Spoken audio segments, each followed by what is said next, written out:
তো গাইস আজকের ভিডিওটা একদম ভয়ঙ্কর। আমার পাড়ার এই বাড়িটাতে একটা বিশাল গোমা সাপ ঢুকিছে, সবাই আতঙ্কে আছে। চলেন দেখি সাপটা এলা কোটে আছে আর কেমন করে ওটা বের করা হয়। এই টেবিলের যে কোনার খুঁটিটা আছে ওই খুঁটিটার তলতে কিন্তু সাপটা নুকিয়ে আছে।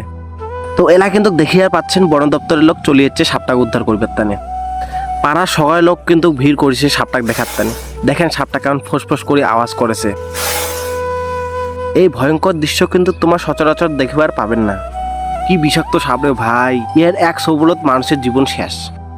বাইরের লোকগুলো খুব আতঙ্কে আছে। গোমা সাপ সচরাচর এমন করে ঘরের কোনার বা গর্তের নুকি থাকে, কিন্তু সাবধানে দেখা লাগবে, খুব একটা কাছে যাওয়া যাবে না। তোমরা সবাই সাবধানে থাকেন, বাড়ির চারপাশ পরিষ্কার রাখেন। এই বর্ষার দিনে কিন্তু সাপ যখন তখন ঘরে ঢুকে যায়। যদি এমন সাপ দেখেন তাহলে নিজে সাহস না দেখিয়া বন দপ্তর খবর দিবেন। এদিকে কিন্তু বন দপ্তরের দাদারা সাপটাকে ধরতে ভালো চেষ্টা করেছে। এই যে ফাইনালি কিন্তু সাপটা দাদাটা ধরে ফেলেছে। এই দেখছেন কেমন ফ্যান তুলেছে, ওরে বাপরে আরো জিবাও নিকলেছে, দেখছেন কি বিষাক্ত সাপ। তো যাক, ফাইনালি সাপটা উদ্ধার করা হইল। এলা সবাই শান্তিতে ঘুমিয়ে পাবে। এলা সাপটা কিংবা বস্তাত ভরাবে আর বস্তাত ভরে অতি নিয়ে গিয়ে বলে ছাড়ি দিবে। আজকের এই ভয়ঙ্কর ব্লগটা কেমন লাগিল কমেন্ট করে জানান। আর সবাই সাবধানে থাকেন, ভিডিওটা শেয়ার করে সবাইকে সতর্ক করে দেন। দেখা আছে পরের ভিডিও। টাটা।